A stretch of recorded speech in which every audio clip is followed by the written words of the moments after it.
मैं English teacher Jeevan sir आज basic to advance English coaching centre के माध्यम से प्रेजेंट परफेक्ट कंटिन्यूअस टेंस के बारे में चर्चा करने जा रहा हूं। बोर्ड पर लिखा हुआ है प्रेजेंट परफेक्ट कंटिन्यूअस टेंस, जिसको हिंदी में हम लोग पूर्ण निरंतर वर्तमान काल कहते हैं। इसको हम लोग पूर्ण अपूर्ण मिश्रित वर्तमान काल भी कहते हैं। हिंदी के वाक्य जो होते हैं इस टेंस में इस प्रकार से होते हैं, लिखा हुआ है। हिंदी के वाक्य में इस टेंस को पहचानने के लिए यहाँ पर लिखा हुआ है। सबसे पहले धातु होता है, धातु को क्रिया भी कहते हैं। उसके बाद ता रहा हूं, पी रही हूं, ता रहा है, पी रही है, पी रहे हो या पी रहे हैं, अंत में लगा रहता है।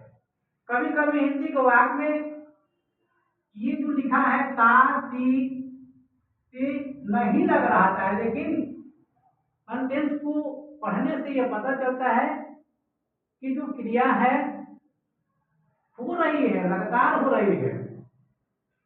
इस टेंस में एक और भी खासियत है। इसको बढ़िया से सोचने समझने से यह पता चलता है कि काम करने वाला व्यक्ति जो है पहले से ही काम अपना शुरू करके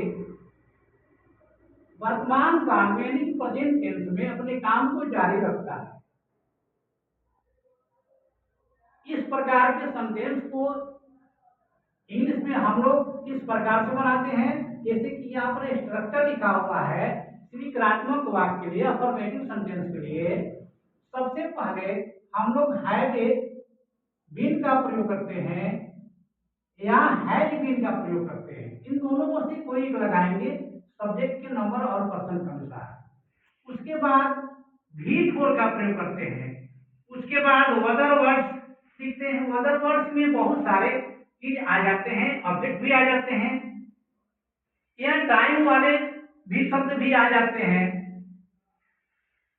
दूसरा स्ट्रक्चर है निगेटिव सेंटेंस का। सबसे पहले सब्जेक्ट लिखते हैं, उसके बाद हैव नॉट या हैज नॉट, उसके बाद बीन लगाते हैं, उसके बाद भी फोर, उसके बाद अदर वर्ड्स।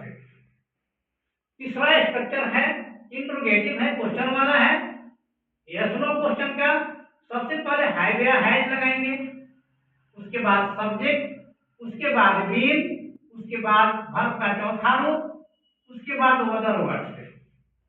डब्ल्यूएच क्वेश्चन, जो कि हिंदी के वाक्य में क्वेश्चन वाले शब्द बीच में रहते हैं, उस टाइप के स्ट्रक्चर में इस तरह से है। सबसे पहले क्वेश्चन वर्ड लिखेंगे, उसके बाद हैव या हैज, उसके बाद सब्जेक्ट, उसके बाद बीन, उसके बाद भी फोर, उसके बाद अदर वर्ड्स। यहाँ पर नोट लिखा है, नोट में भी फोर के बाद अदर वर्ड्स के बाद भी आ सकता है ये टाइम वाला। जैसे कि अदर वर्ड में ऑब्जेक्ट भी आता है, ऑब्जेक्ट के बाद भी ये टाइम वाला शब्द लिखा रहता है। उसमें समय दो प्रकार के होते हैं, एक निश्चित समय होते हैं और एक अनिश्चित समय होता है। तो निश्चित समय में हम लोग सिंस का प्रयोग करते हैं और अनिश्चित में फॉर का प्रयोग करते हैं। बोर्ड पर हिंदी के वाक्य लिखे हैं, जैसे कि राम काम करता रहा है, मैं तुम्हारा इंतजार करता रहा हूं, वे लोग काम नहीं करते रहे हैं, निगेटिव सेंटेंस। राधा खाना नहीं बनाती रही है, क्या सीता सुबह से खाना पका रही है, क्वेश्चन वाला हो गया।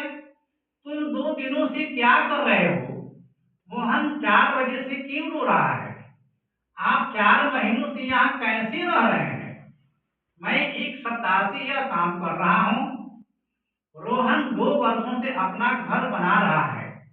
देखिए सबसे राम काम करता रहा है, इसका इंग्लिश सबसे पहले राम सब्जेक्ट है, उसके बाद राम थर्ड पर्सन के सिंगुलर नंबर के हैं, इसलिए इसके साथ हैज लगाएंगे, क्योंकि थर्ड पर्सन के जितने भी सब्जेक्ट होते हैं उसके साथ हैज का प्रयोग करते हैं, बाकी के साथ हैव का प्रयोग करते हैं।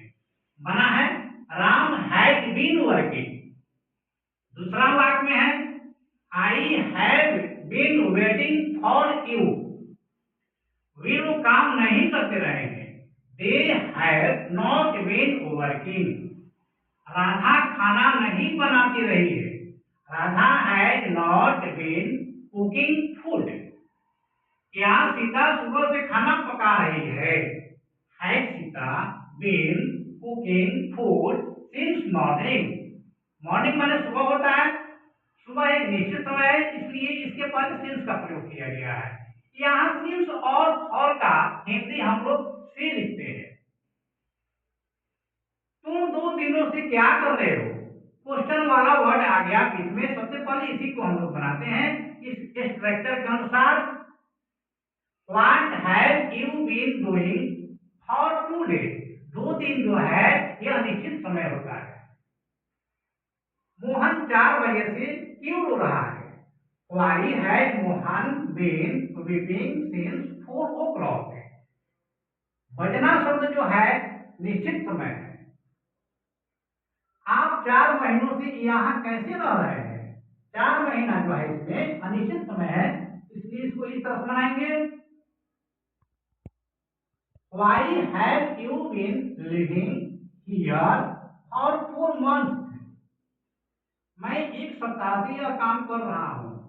I have been doing this work for 1 week. Rohan 2 वर्षों से अपना घर बना रहा है। Rohan has been building. Build माने बनाना होता है, घर या मकान बनाना या पुल बनाना।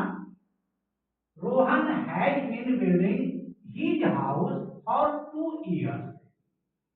तो ये जितने भी सारे वाक्य हैं हिंदी के प्रेजेंट परफेक्ट कंटिन्यूअस में, इन सबों की क्रिया का अनुवाद किया जाएगा। इस तरह से हम लोग इनको बनाते हैं। अगर वीडियो अच्छा लगे तो आप लोग लाइक और सब्सक्राइब कर दीजिएगा। जय हिंद, जय भारत।